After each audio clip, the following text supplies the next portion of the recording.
Good morning, good evening, welcome everyone, and welcome to this, I believe, the 18th episode of this Indic chat. I'm your host, Abhinav Agarwal, and I'm going to be talking with a slightly unusual guest today in more ways than one.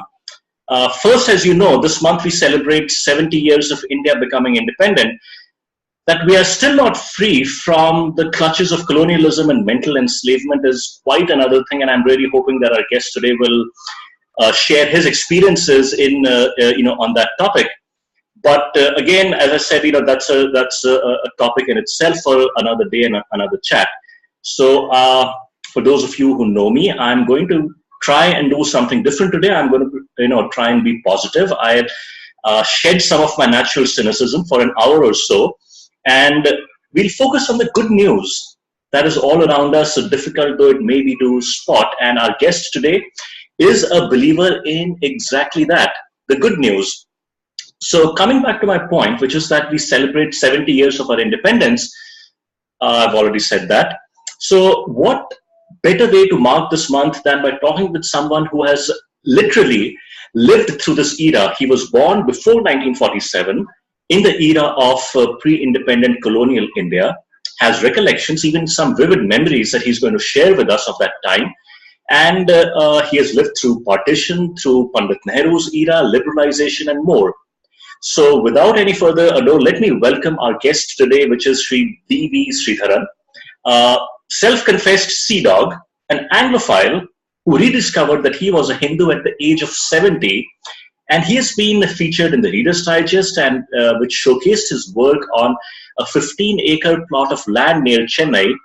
He has his website, goodnewsindia.com, and he has another venture, and he's going to talk about that. So, with all of that, welcome all, and a very hearty welcome to you, Sri Devi. Good evening. Good evening, Abhinav. Thank you. Thank you. I know so much about you. I've been a keen follower of your chat shows, and I'm very fond of your book reviews. They go far beyond book reviews. They certainly promote the books you're writing about, but then you also promote a fondness for reading. I love your work. Thank you. Thank you for having me. Thank you for speaking. Thank you. So I will not go about this chronologically, but I do want to start with the era before partition, since you were born before partition. Now, I believe you were if I may use the word, you were a lad of about 5 when India got independence. Do you have any recollections from that time of colonial India, of partition, and or even memories of the British, of the English? Yeah, as a matter of fact, I do. I think I have a precocious memory. I mean, I recalled many things quite vividly, not in great detail, but generally fairly accurately. One of the first things I remember was being carried into the Meenakshi temple in Madurai by my mother, who was about 24 years old. And that must have been 1946. So Gandhi was coming, so she took me and somehow forced herself in, and then got me blessed, touched and blessed by Gandhi.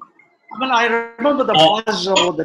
Devi, if I may request you to be a little louder, I think your voice is coming a little low. Yeah. That was the first recollection that I do have of being the same space as Gandhi in Madurai, in my mother's arms. And then shortly thereafter, my mother died, and I moved to a place called Tambaram, which is far... It used to be a different town from Chennai. Now it's a suburb of Chennai. It is a college town, Madras Christian College, and the Air Force Base. And I grew up for the next 7 years with my grandfather. And that's when India got free. And before that, the war ended. I remember that. My grandfather reading out to me, the war is over. But before that, he told me a big bomb had been dropped in Japan. I remember that too. And he told me about the horror of the bomb. And I listened to that. And then we lived in, I don't know how much detail I should go into, but then since you asked me, let me indulge myself. We lived in a large house where we paid a rent of about 20 rupees, I think. And our neighbors were four Englishmen. They lived in a house of their own. And there were a lot of cows, and they were quite periodically used to shoot a cow and carve Really? it up, share it among their friends. I think I don't know what happened. So I used to run up to the fence and watch the cow being slaughtered. And I would run back and tell my grandfather, another cow gone. He used to be quite furious. And he used to tell me, Gandhi is going to throw them out. You just wait. He used to say that. And so Gandhi was a big name. He was already quite a popular name for me. And then one day he told me, we are free. Shortly, in a few days, India will become free. He told me that too. I remember that. I was quite excited. I didn't know what it meant. So, but then he said, we'll be our own, we'll rule ourselves. And all the Englishmen in the neighborhood, they were all gone. And they did shortly thereafter. So I remember that. And I remember the flag hoisting in a little park next to the house. About 10, 15 people showed up. And we all dressed in our washed clothes, not ironed. In those days, nobody ironed their clothes. So sun-dried clothes. So I remember that. That's about all. It was a small college professor's colony, and we lived in a large hut. I was a barefoot schoolboy, quite happy. So that's So, pre-independence India and India becoming independent. I remember being taken to Chennai city. We took an electric train the first time I went. He took me to show the illumination of Madras city. It was all lit up beautifully. There was crowds wall to wall. It was hemmed by crowds. My grandfather carried me and showed me all the lights. And I thought something extraordinary is going to happen. So like that, India becoming free. but it didn't in many ways, while a lot of the people who were aware at that time when India got independent, maybe there was this excitement that something extraordinary would happen, but as we all know, it didn't really. But I want to ask you about, you said you are, and you were an Anglophile, and for someone who grew up in Pandit Nehru's India, for our viewers, excuse my saying so, but self-loathing was not altogether surprising in a country that was desperately poor and unable to, bring itself out of poverty with the Nehruvian rate of growth of 2 and 3%. And you also had eminent authors like Nirad Chaudhary and the early phase of Naipaul that sort of accentuated that sense of despondency and self-loathing about India, and whose writings were marked by harsh critiques on India, the country, and even India, the civilization itself. And we know that Naipaul changed his views in the 1970s. But do tell us about that era where I believe you said you experienced a sort of a cultural alienation. Yeah, I'll let it go back a little bit, if I may. I got to start a little earlier too, so that there's a continuity in what I'm saying. See, both Gandhi and Nehru were heroes to me for many, many years. In real time, they were heroes. And my subsequent critique of them came much later, when I became aware of the realities of the politics, looking back at the politics. But in real time, they were very big heroes to me. Divi, can I interrupt you and request you to maybe check your computer's volume, your mic volume? I'm getting a couple of people who are saying that your volume is fairly low, and even I am finding it a little difficult to catch everything. I'm surprised. So let me come closer to the screen. Is it better now? It is somewhat better. Is your computer's microphone?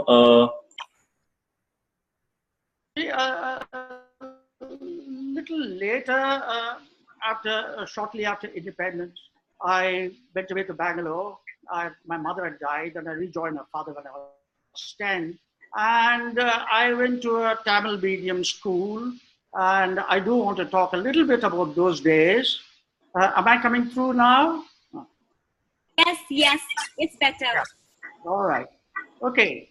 Now, I used to be taken to Nehru's meetings by somebody or the other, and he was a big hero. But slowly, I think the people were very, very concerned in those days, mostly about permanence of jobs,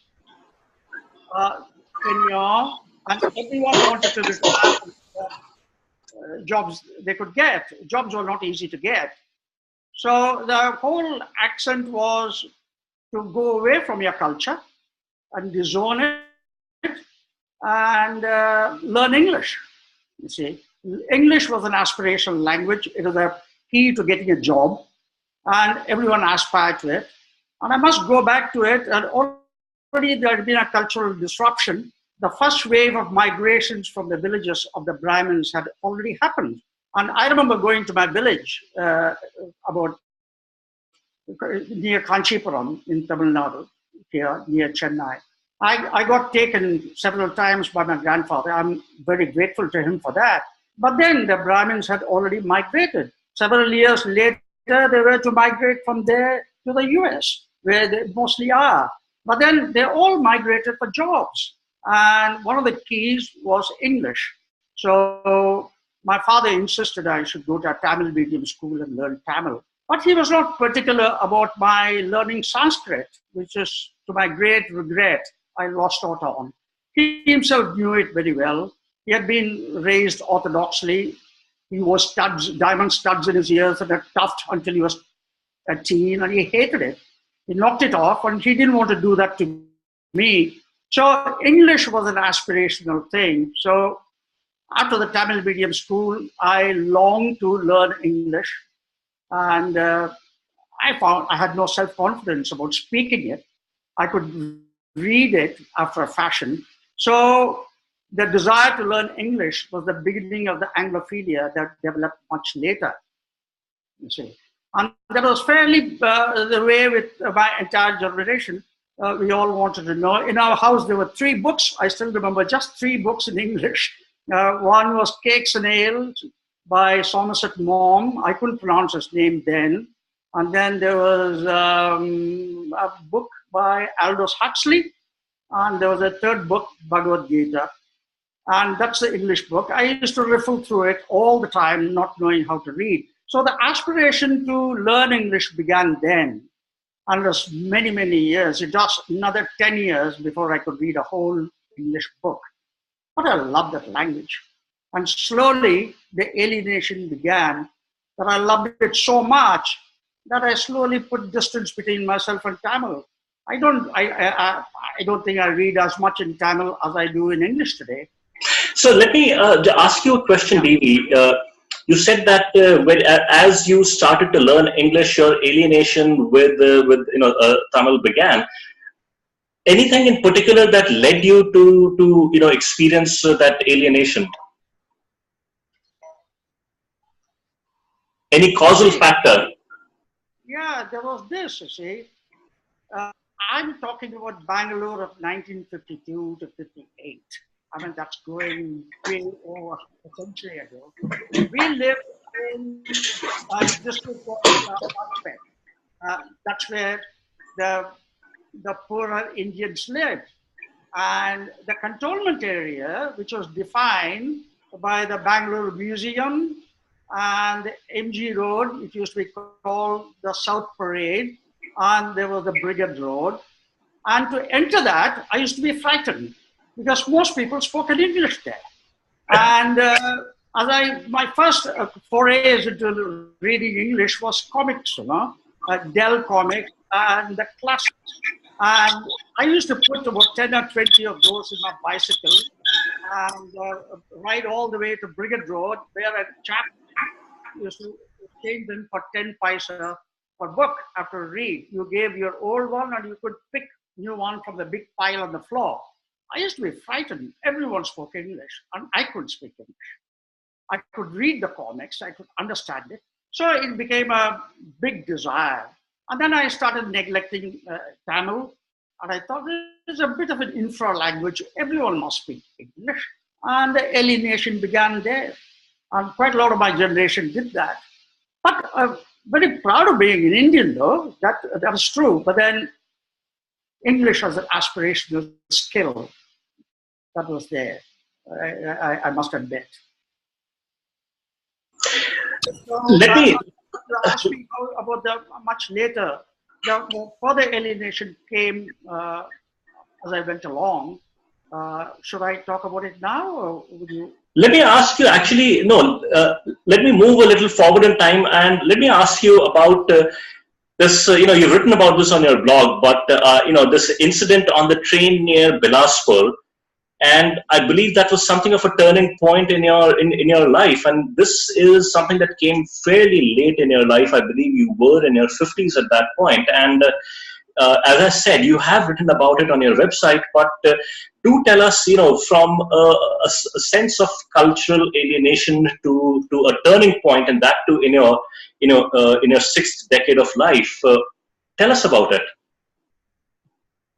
See, but that's about my coming back, finding my path back, lost, alienated Indian, utterly unskilled in our ways, and it arose because of myself, the deliberate distance that I put. But I'm afraid, I got to go back a little bit. After my school, I went away to Bombay, and I started training for the sea, you see. I spent 3 years in Bombay, preparing for the Merchant Navy. And as I went around Bombay, it was one removed. Like I told you, cantonment area was English speaking. Bombay was almost like the West. So in Bombay, I saw much, and I was convinced that my future lay with the West. And I began to read in English. I read very widely, and mostly what was popular then: Evelyn Waugh, Graham Greene, J.B. Priestley, and all these people. And so there, I grew further and further, and I traveled the next.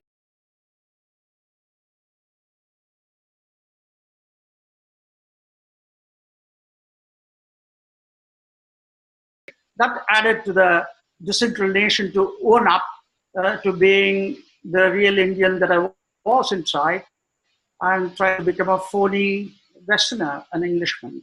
And so, to come back to the question, what led me to the Bilaspur and the other things was I came back to India and I settled down in a job. I left the sea and I got married. 6 years later, I was bereaved in my marriage. My wife died. And I said, I was shell shocked. So I said, instead of just resuming, I had a hectic social life and I was in business. And I said, let me go and find out what happened to me. I didn't want to get back on the conveyor belt and pretend as though nothing had happened and carry on. So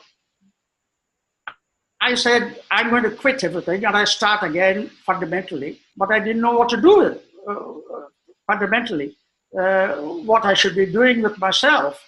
I still have continued reading books. So I must share this experience. It's almost a freaky kind of experience. Higginbotham's was a big bookshop. I used to haunt it. I used to be haunting the aisles all the time. I used to be there every week. And one day, a book literally leapt off the shelves and came into my hands, so to speak. And that name of the book, I won't forget. It is called The Secret Life of Plants. And that book is still there, and whoever is listening to the program, I would urge them to read it. It's still a dramatic, simply written. It's written by two people, by Bird and Tompkins. That changed me. I didn't know anything about the soil or trees. This book changed me. It showed me something worthwhile to pursue in life. How? I mean, what was there in that book, The Secret Life of Plants, that it really, grabbed you? Yeah, it's about the world of nature. And it talked about diversity and how plants have sensitivity and how it can consume a whole life, how it can spend time immersing in the environment and how we have destroyed the environment. It talked about America. The two guys were American. They talked about how the dust bowls of America had been created out of fertile prairies in Iowa and Dakota and all these places. So how to fight back, how to combat the preciousness of water and the preciousness of natural agriculture. It talked all about that, the importance of trees. And I was all of 36, and I didn't know anything about it. And this book changed me. So I knew suddenly what to do with my life. I had been bereaved, but then I said, I'll buy a parched piece of land and I'll plant trees, I said. So I bought a bit of sand dunes near Chennai, and I was broke. I didn't have any money, little money. I started living utterly alone, very poor, but not starving, just enough to eat. But I was muscular, I was strong, I was physically quite strong. I read and I planted trees, and I'm glad to say some of them are still there. But that's not the land where I'm now working on, that's the later one. This was my comeback. This book was a comeback. Going forward, I lived in a village completely. I mean, it is only 25 kilometers from Chennai. But in those days, I'm talking about 1978, it was a rural part. I remember seeing a village play, Tirukuthu, they call it in Tamil, all night. In 1981, I think, the last Tirukuthu I saw in my village. It started at 10 o'clock and went on till 4 o'clock in the morning. It is a story from Mahabharata. I remember that, and I did not think about it. And the people were natural, happy, there were festivals, Tiruviras. I slowly started coming back into it. And I remembered my village trips when I was a small boy. And I discovered how alienated I had become. And then a little further, there's a second book that changed me. There's a book by Gita Mehta, River Sutra. Subsequently, the connoisseurs of fine writing did much like it, but for me, it was a great book. It was about the Narmada, and it wrote about the Jain custom of doing the parikrama around the Narmada. They walked on the bank one way, came to Amarkantak, and walked back on the other shore and went back to Gujarat. This was fascinating. It was beautifully written. And that book changed me enormously. Because as soon as I put it down, I said, I got to go and see Narmada and go to Amarkantak. And I had my train tickets booked. And that was in the year 1999. And that changed me. And they began to long for India. I lost. I don't think I can quite make a comeback because I didn't quite invest in myself in terms of Sanskrit and other learning. I'm quite bereft. I'm illiterate in India's So, way. Devi, let me ask you, so what led you to onto that train journey in 1999, and what sequence of circumstances led you to find yourself in Bilaspur of all places? I mean, I doubt if many of us would have heard of the town Bilaspur, those who have not lived in Madhya Pradesh or what is Chhattisgarh now. No, Gita Mehta's book said how to get to Amarkantak and where the Narmada originated. He traced the origin of Narmada from Amarkantak and all the way to the Arabian Sea. And I did my homework, and I knew that I had to go to a place called Pendra Road and take a bus. And to get to Pendra Road, I got to go to Bilaspur. And that's how I found myself in Bilaspur. And I was happy to learn that early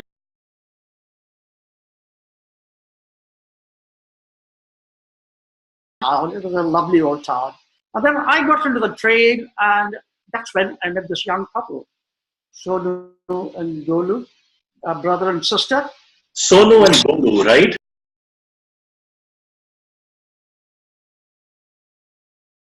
And I forget the boy's name. She was a ravishingly beautiful girl. She was a lovely country girl with, equivalent to English rose. It was lovely. And he was a lovely, obedient younger brother to the sister. And I had very little English. I mean, very little Hindi. But I was a brave. I braved on. I led them into conversation. And they opened my eyes. And the girl said something which struck me. She says, I was asking everyone wants to see Singapore and the world and all that. And she said, yeah, but I pray to Bhagwan that he gives me a husband who will keep me in these parts. I don't want to leave Anuppur in Chhattisgarh ever. This is the best part of the world. I don't want to ever leave it. And I asked the boy, what do you want to do? He says, Fauj. You know? I said, is that because of the Kargil war? It had just ended. But the sister interrupted very proudly. He says, no. He has been wanting to go to the Fauj ever since he was a small boy. And that woke me up. I said, in the towns, there was a wanting to migrate out of the cities and go and become like I was. I couldn't speak for about others, a kind of a pseudo Westerner that I had become. And here there were these rooted people close to the soil. And the next 3 days in Amarkantak, I met some extraordinary people. I actually wandered through with a Beal tribal companion through the woods there, and I actually saw a man living in a little hut. He was a sannyasi, and he was living all by himself. I spent an afternoon with him talking, and he shared his adventures. And I saw people sitting on the banks of the Narmada in penance. These are all things that I had only read about in books. So then I told myself that I'm going to go and meet more and more of these people and make my comeback. And that's when I began Good News India. I worked in it for 6 years. Am I telling you more than you wanted to know? Please let me know. No, absolutely. I, in fact, wanted to, want to ask, and I will get to asking you about Good News India. But you talked about people living in villages, and there was a connect that you experienced with the real India at that point. I want to ask you that people have said that India lives in her villages, and more than one famous person has said that, and you have written about it on your website also. But can you elaborate a little bit about that for us? That is, what was it in your mind, in your experiences that you had when traveling through India that led you to believe that India was, or whatever it was that defines India or defined India at that point, could be found more in villages than towns? See, before that, I really don't want to denigrate the people who live in the towns, and when they went out, they also played the part. But I think of the Indian civilization, that is India's civilization, which I'll openly say is substantially Hindu, as a huge flywheel in terms of a engineering metaphor. It's a giant flywheel, bigger than the London Eye, I think. And I think a number of people keep pushing it to keep it alive, and it's spinning. And it's gained such a momentum, it's hard to stop. That's what has kept India's civilization going. And that's my understanding as a lay person who is not extremely well read. And these little gentle pushes are being given by millions of unknown Indians, And they're all in the villages, the blacksmith and the village priest and the bullock cart driver, the farmhand, and the landlords, and the people who maintain the village tanks, and the goldsmiths, the Vishwakarmas. There's a huge, it's like when you lift a rock, you see so many organisms underneath, It's a rock that we don't quite lift, and we don't quite realize what keeps India going, and what has kept it going for 5,000 years at a minimum. And these are the people I began to see, digging ponds, cultivating pieces of land, being responsible to the families, and being adherent of a Hinduism, which the learned Hindus, in my humble opinion, don't quite know. They are instinctive Hindus. And that's what I discovered. I think I count myself as one of them because I'm not learned at all. But I'm an instinctive Hindu like them. And every village has a Shakti temple. In Tamil, we call it Mariamman. The worship of the goddess is there. And these are simple people, and they celebrate the festivals by the season. And you know something, it is not yet lost. I work in a village 100 kilometers outside Chennai now. Every week I go. This month of Katakam, in Tamil we call it Adi. All the poor people, the well-to-do Indians have forgotten it. The poor people all cook a gruel in the home, every family, take it to the temple and share it with everybody. Just in Tamil, it's called Kulu Vittatu. There's also fire walking, the village shrines and temples. And this is the people I found very, very humble people. And they don't need to be taught Mahabharata. And I got my Mahabharata from my aunt. And these people, I don't know where they got it. They all got it. But you know something, as an aside, I just want to tell you. In Tamil, there's no Yudhishthir. We call him Dharman. You know, it's a popular name. You will find among the Dalits and the lower caste, many people named Dharman. And the word Dharma is, and they have not read the Mahabharata, they can't read Tamil, they probably heard a few dance plays in Tirukkutu. Dharma is interchangeably used for an upright man and also to do charity. And it's a popular name. And this is what fascinates me. And I went looking for all these people in Good News India. I met many. And I didn't write about their cultural work or anything.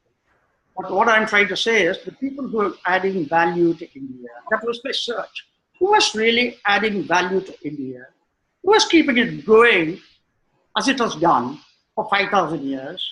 I want to ask you more about this part of our civilizational culture and this sort of civilization history that has persisted for 5,000 years. But before that, can you tell us a little bit about Good News India? Your journeys in 1999 led you to start this website, and I think you started this website in 2000 or 2001, and that was really, when the internet was beginning to get known in India, and you started this website then. Can you tell us a little bit about Good News India and its evolution, and then you brought it to a logical point of in 2012, I believe. Yeah, not 12. I'll go back a bit. See, I always wanted to write, but I had never written. But I did not either have the courage or the labor to write and send it to somebody and have it reviewed and published. But the internet happened. And just before 2000, I think it happened around 1999.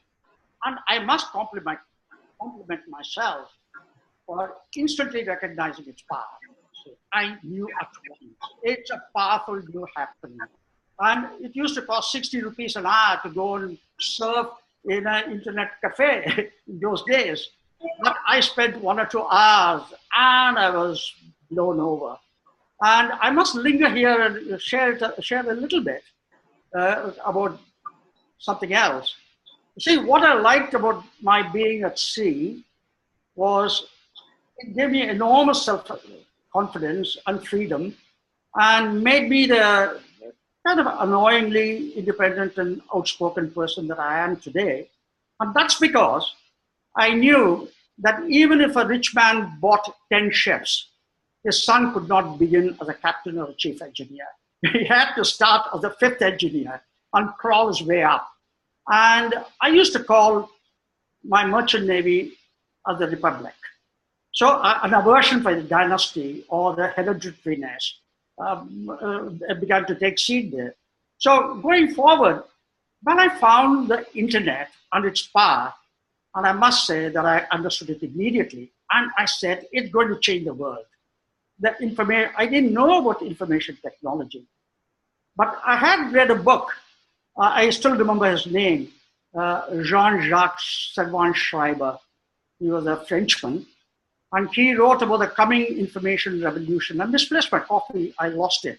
I think I read it in 1970. He forecasted, but then it happened. The internet, when it happened, I said, now I can put up a website and I can write, and I don't have to have anyone censoring me, so I can start writing.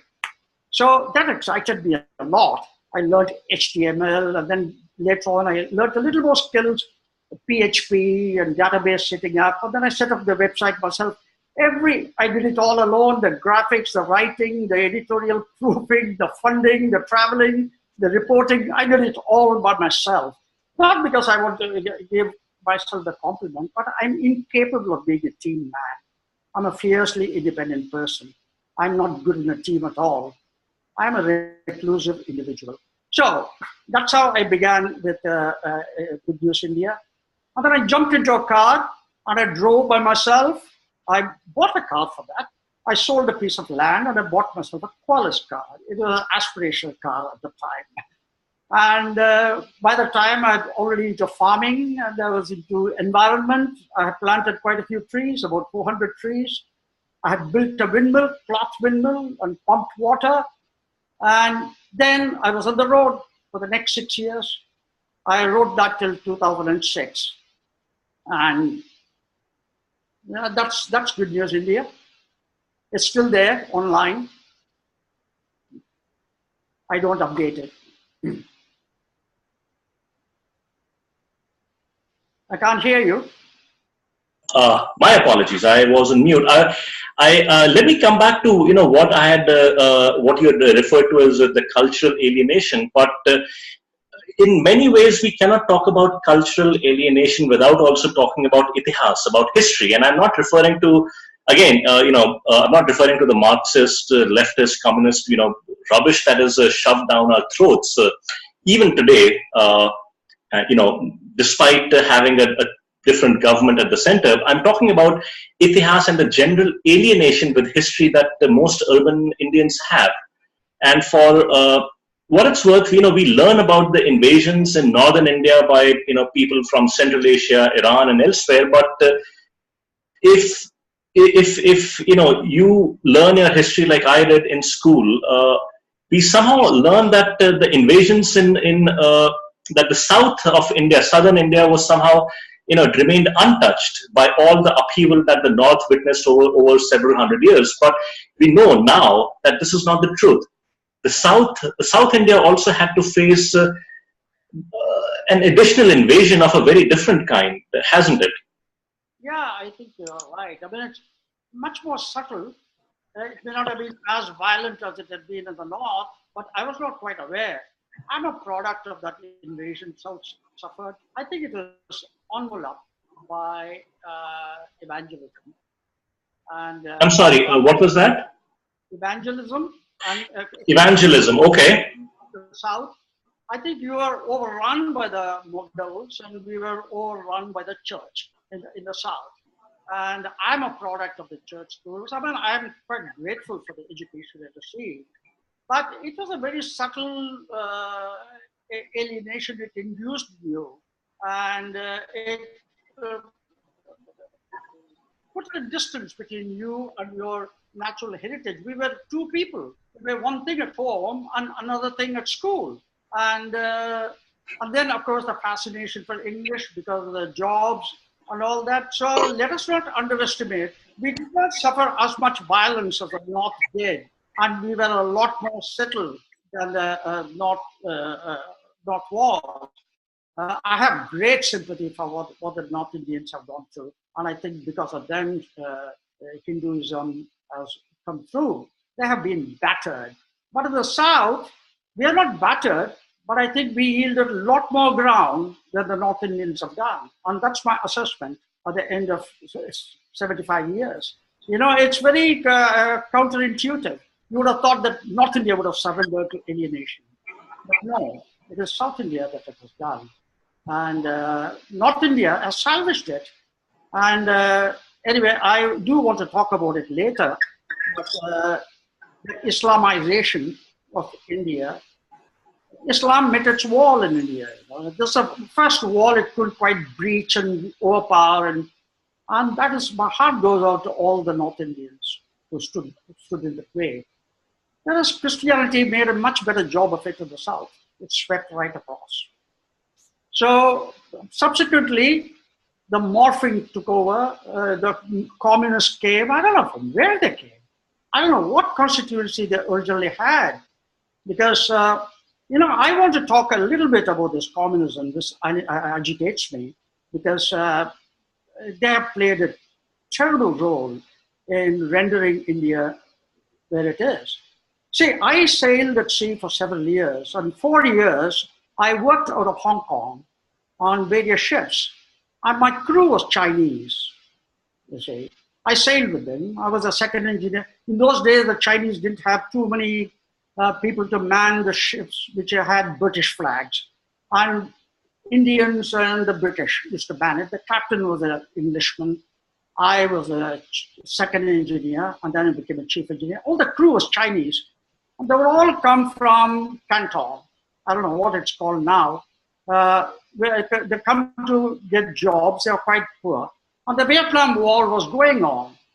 You see, the common received wisdom in India is that China and Russia, they're communist. This is a little story they sold us. I tell you, I was there throughout the Vietnam War. And in the 4 years, Mao was a nationalist who wore a communist cloak to get his things done. He pretended to be a communist. He was a nationalist. Ho Chi Minh, he also played being a communist. The only fools who got taken in were the Americans. They took them for serious communists, and they said, Dulles philosophy, it's all going to be knocked over. The world is going to be run over by the Reds. We got to eliminate the Reds wherever we find them. So they ventured into this war against Vietnam. China supported it for its own reason. And Russia was quite gleeful. At a very little cost, they could have the war going. But it's a mistake to call them all communists. Ho Chi Minh was a fierce Vietnamese. And as he proved after the Vietnam War, when China tried to wag its tail, he gave it a whack. He says, you and me were communist bedfellows. The war is over. Now leave Vietnam alone. Vietnam will be Vietnamese. They are nationalists. They have thrown communism out of the window. Now, Mao went along with communism for as long as he could. He wanted to get funded. He wanted to establish himself. And he lured Chiang Kai-shek, who was an American puppet, according to him, who went to Formosa, which became Taiwan. I was watching all that. Mao was a nationalist Chinese. And Russia, I shouldn't be lecturing you, you know it, Russians are the ultimate nationalists, going back to the Tsarist times. You read Leo Tolstoy's War and Peace, the fierce nationalism of the Russians who stood up to Napoleon and subsequently to Hitler. And now they've thrown away the communism. The only guys who got the communism going is the Indians. And the only place on the planet where the Lal Salam is done is by these fellows. I laugh when I see them. Vietnam is nationalistic. China is nationalistic. Russia is nationalistic. You know what Mao said? I must go back. I was fascinated by Mao at the time. No one could enter China. There was a man called Edgar Snow. This book is still there. It was proscribed in India because we got a whack from China in 1962. The book was not allowed. It's called Red Star over China. He was the only person to whom Mao Zedong gave an interview. And he wrote a book about Mao and Lin Piao and Zhou Enlai and all those people. And there I think he says, Americans are honest bastards. Russians are dishonest bastards. And that was, well, he was a communist. And Russia was the home of communism. This was Mao's view of communists. And now look at these Indian communists. They go and do Lal Salam. Anyway, they reinvented themselves as cultural communists now, cultural Marxists. And I would like to talk about it. So this is my experience. I don't know when they call them Russian nationalists and Chinese nationalists and Vietnamese nationalists. Why are we Hindu nationalists? Why are they putting the Muslims out? Why are they shortchanging them? Are they not nationalists? I believe they are. They haven't denied. Why have the Christians not? Why are they not included in the nationalism? Look at this mischief of the Western press. They made me Indian, I tell you. I owe a debt of gratitude for this communist and Western media, the Guardian, the Economist, and the whole lot. I tell jokingly, we were enslaved by England, now we are enslaved by New England, you know. And this is the slavery, and these guys annoy me. And I'm not a man who is known to pull my punches, and I don't mind saying it like I see it. So, I'm a nationalist. Russia is a nationalist, and today Putin is living it again. He's a pure nationalist. And look at them. They went and claimed Crimea. One part, they said we have a claim to it. And these fellows mock at the Hindus, saying that they're going for Akhand Bharat. Hindus are not even doing it. Our Bharat started at Hebu Darya, the Hindu Kush, and goes all the way. But you can't fault the poor RSS guys in the Vishwa Hindu Parishad for what they're not doing. They're not Akhand Bharat. The Russia is Akhand Russia. China is Akhand China. India is hardly that. And these fellows have their loyalties elsewhere and blame India. And one thing good, I'm grateful for them, they made me good Hindu. Fascinating. Between the two of us, we could go on for at least a couple of hours just talking about these topics on history and nationalism and communism. But let me come back to I think you again have it on your Good News India or the Point Return site, and you write that a modern economy cannot create wealth, and you talk about how traditional varieties of rice, for example, are being lost at the rate of several hundred a year. Let me ask you, how do you define a modern economy to begin with, and why do you feel that a modern, don't you believe that a modern economy would help reverse this loss of traditional knowledge that we have been experiencing? Yeah, no, I'm not a Luddite, and I'm pro-technology and pro-progress, and I do believe in Modi's Vikas. I know I'm not popular among some of my friends for saying it, but I do believe it. It's not that. But I personally feel a civilization must have an ecological sensitivity. India always had. I'm a Hindu, I'm not a well-read Hindu. What fascinates me about Hinduism is the only religion which has got an environmental basis, insofar as I know. Others can contradict me. The concept of the Panchabhutas.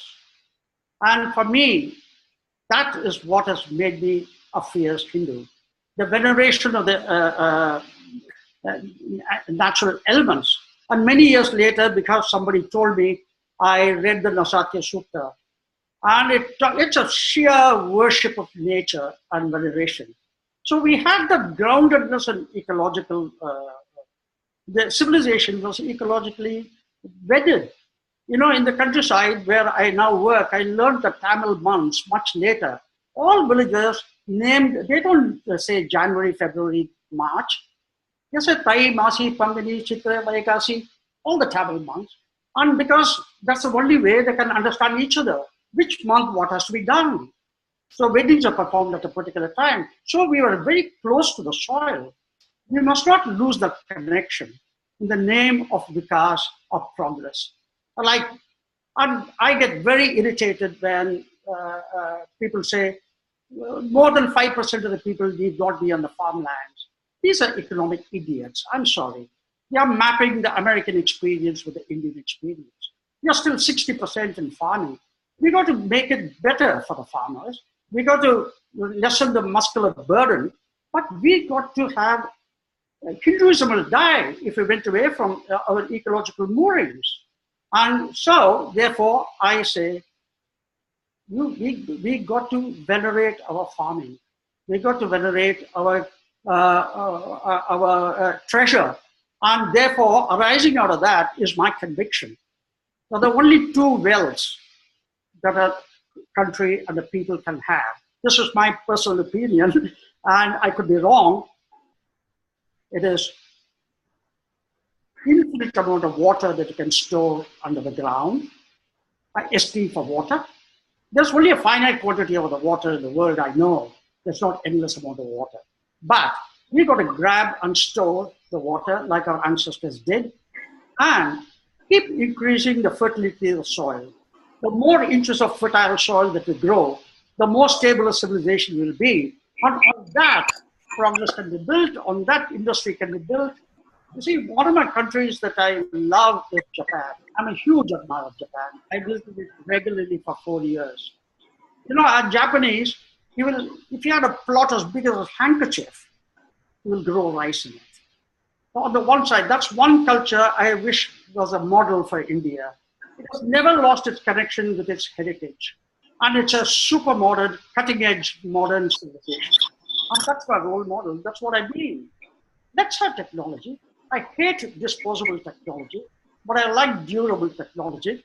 If a plastic bag I load, I carry cloth bags. But a big plastic tank that will last 20 years, that's fine. That's durable technology. So we got to make these fine cuts. So I'm not against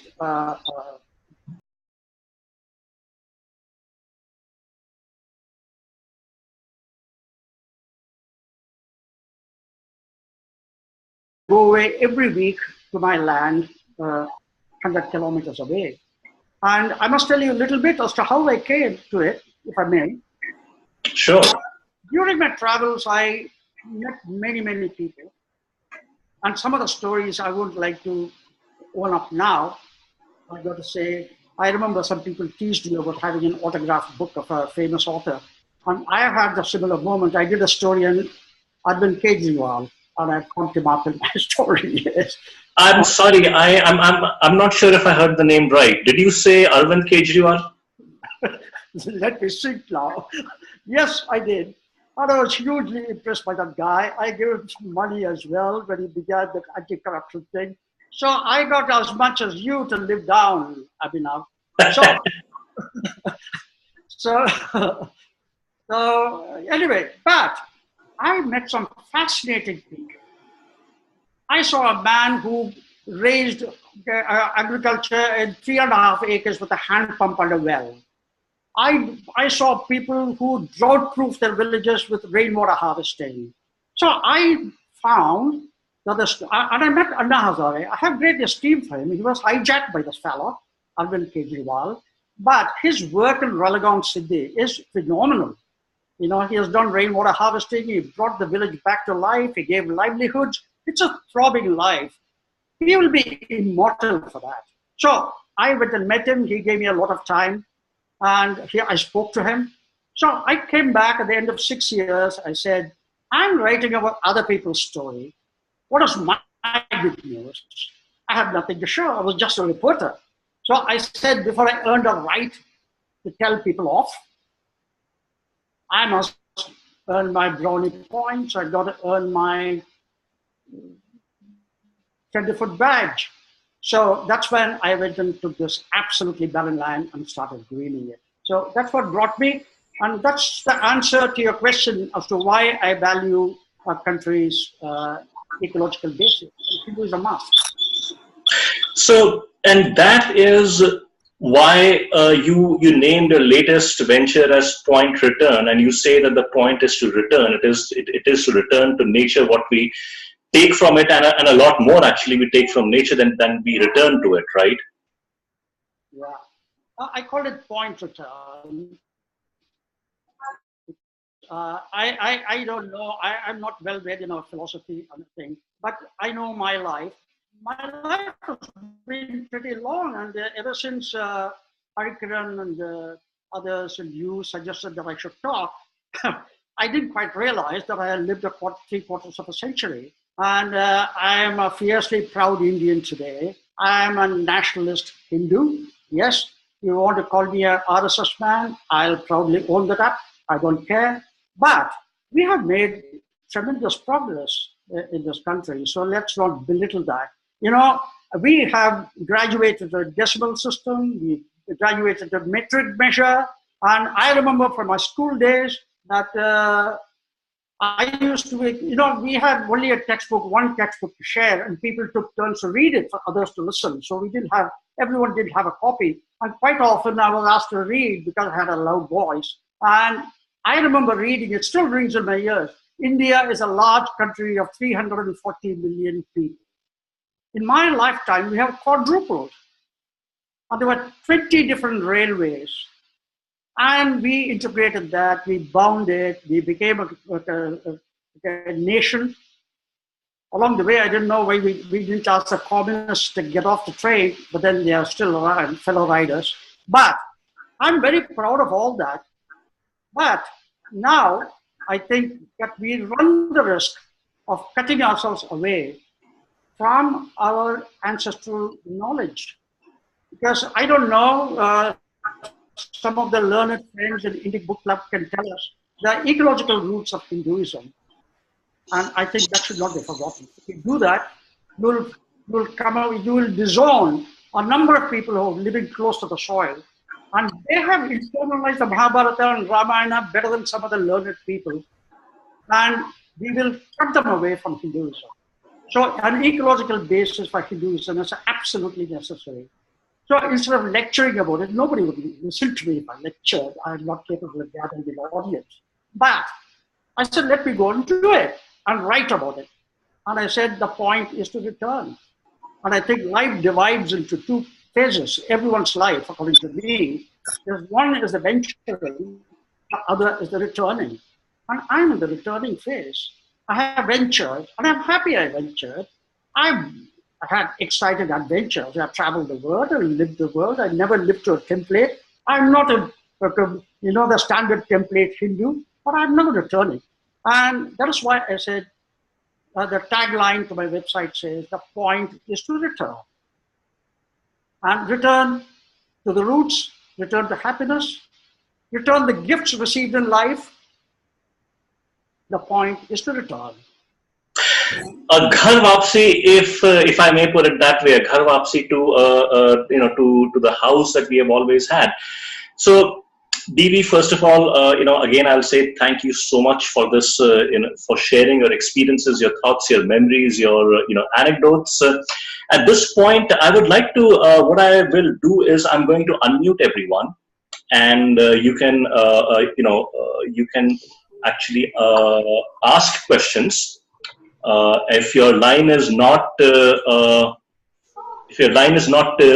you can unmute yourself and ask a question. So please go ahead. Or if you want, you can even send in your question through chat. I am monitoring the chat. So if you send a question, I will read it out and DB can answer it. Yeah, Abhinav, I want to go first. Please. I don't have a question for DVS, but I just want to express my gratitude, deepfelt gratitude. I believe IBC and Indic Academy is like a startup. And for any startup, the first check that you get from any outsider who backs you up is very important. And for me, the DVS's commitment and his support, when I met him last year at Bangalore, I was meeting him for the first time. I was introduced to him by my friend in Singapore, Anant Nageshwaran. And I met him in Bangalore. And we were all, our post-workshop, we were having dinner, we were chatting. And then he said, you know what, I like what you're doing. I want to give you some money. Then I was like, this is the greatest thing to get. It's a not-for-profit, but to get a certificate of endorsement of what you're doing by somebody whom I just met that day was an incredible experience. And then I went and saw his farm. I also spent a day with him. He was a little afraid this guy is like a dharmic guy. Can I offer him a beer? I said, sure, DVS, let's have a beer. So we had lunch and we had some beer and then we had some good fun. And after that, it's been an incredible journey with him. He's always there. And he's again recently given me some money for a new work that we're doing called the Indic Activist Network. So DVS, I'm extremely grateful, and I just want to take this opportunity to thank you from the bottom of my heart. Thank you so much for being there, and thank you for supporting me. Thank you. Devi, you're muted. I think you need to unmute your line, or let me do it for you. Please.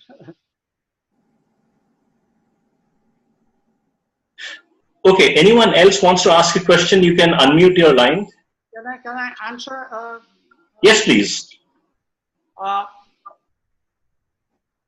Hari, I mean, I saw a video by you explaining your vision, quite accidentally, Indic Academy. I had not known. But that was part of Swarajya. I know Ananta Nageshwaran, my friend Anant, I call him. He writes for Swarajya. And Anant has been a long-time well-wisher and a great friend. And he was one of the early admirers of Good News India. And I told Anant, I said, I want to meet this person.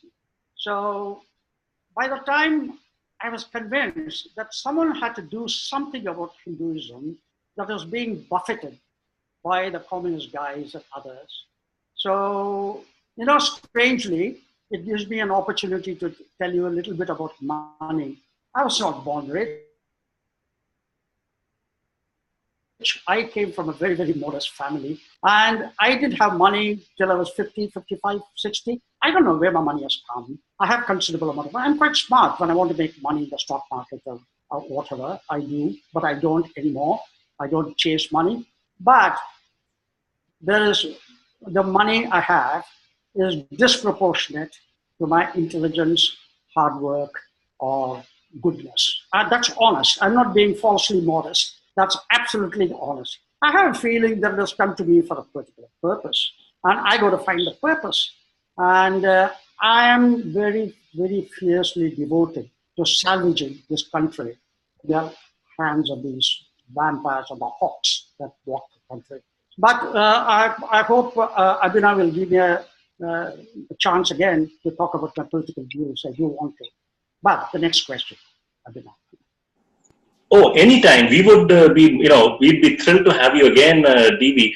Dimple, you had raised your hand. You had a question? Yes, DV, I mean, it was really insightful listening to you, and it's my proud privilege to know you. I mean, the little that I know of you. I just feel that, you have truckloads of books within you. Can we see some book coming in the near future, probably? And I believe it's your birthday sometime soon. I'm not going to say when. Do we expect some book from your end, perhaps? No, I think for me, a full-length book writing is passé now. I think I got far too many things committed. I don't think I can. I hope to write articles like I've done.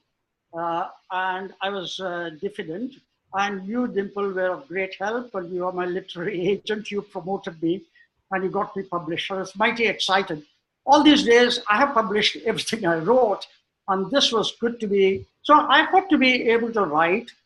And the politics and the secular humbug that angers me, I write best when I'm angered. So I suppose I will write. I'm not a cool writer. I'm not a scholar. I'm not an objective person. So I don't know what books. But thanks for asking. Thanks for thinking that I have a book in me. Who knows? Thank you. Thanks, Abhinav. We'll hope. We'll hope that the book comes out. Okay.